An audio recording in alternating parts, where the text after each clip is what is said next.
Hi, my name is Doug Hare, and I'm going to walk you through what the Mastery Learning Loop Day looks like at ZPS in our K through 5 classroom. So we are going to be incorporating our math expressions curriculum with our math expressions math activity centers that we received on the first day of our PD.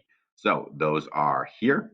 Each grade level received 2 to 3 of these per grade level.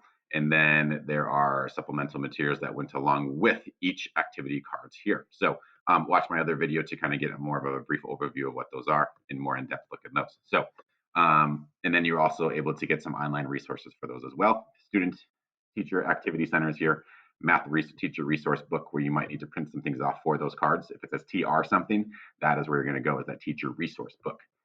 Make sure you click on your own grade level there too. So online resources as well as the physical copies of them, physical resources in our big red envelopes.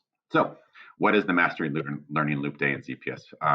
It is a Tier 1 classroom intervention day in which no new lessons are taught. Rather, small group differentiated instruction is provided by the teacher based on the results of the Big Idea Quick Quiz in an effort to meet the needs of all of our learners. So kindergarten, you guys are not going to be doing quick quizzes because you don't have them in your math expressions. So you guys are going to be doing this at the end of each big idea, not at the end of each big idea quick quiz. So so basically you're teaching your lessons throughout the week, 5 days a week, 60 minutes a day.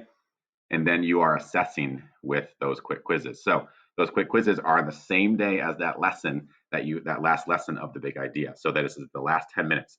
Our quick quizzes take no more than 10 minutes unless a 504 or IEP says otherwise for a student. And then you analyze those results by putting them on level, below level, and challenge students.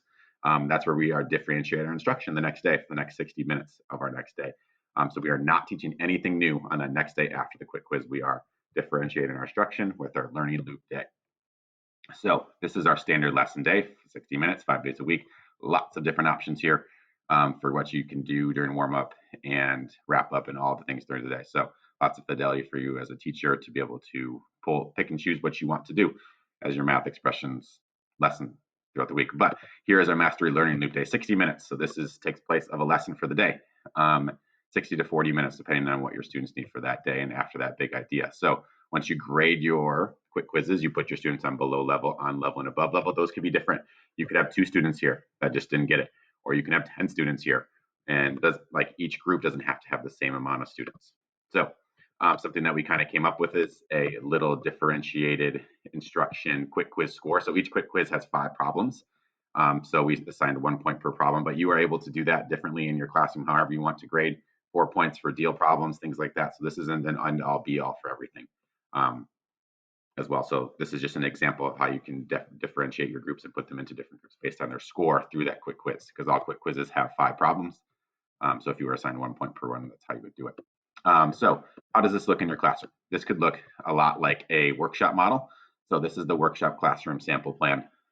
You would do it below level groups here, and then on level groups, and then challenge level groups here. So math activity card, you would pull your groups to the side table, do that for 10, 15 minutes, however long your stations are for that day. And then maybe do a physical activity. They would do that after they leave you. They go to the physical activity. Any of these types of things that are in that math activity center, or worksheets or homework and remembering anything type like that. And then maybe an online resources. Reminder, this is just an example. This is not something you can put 4 stations. You can put 2 stations. You can just do 1 station if you're starting out with this at the beginning of the year. Just do 1 station. Everyone does the same station. You pull that side group to the side table. So don't have to do a workshop model. So here's another sample plan. So you can have everybody doing the exact same thing. They can be doing Think Central. They can be doing Imagine Math. They can be doing a worksheet for you while you are pulling other kids to the side table, that low level, on level. And then even that high level group can work on their own, or they can work at that back table with you while you're just kind of like dabbling in and giving some advice here and there. So 2 different sample plans that you can kind of go off of. You can make a hybrid version. But basically what I want to do is want you to try it. Try it by the October 7th PD. If you have any questions or anything, please email me. My email is at the bottom there. We just want you to try it by the October 7th PD because we're going to have a full session on this that we want to be able to answer questions, be able to come concerns with us, and just and also highlights of how great it was. Or if it flopped, we want to know that too and how we can best support you. So please try this before the October 7th PD on Friday. Enjoy it, have fun, and thank you for watching this video.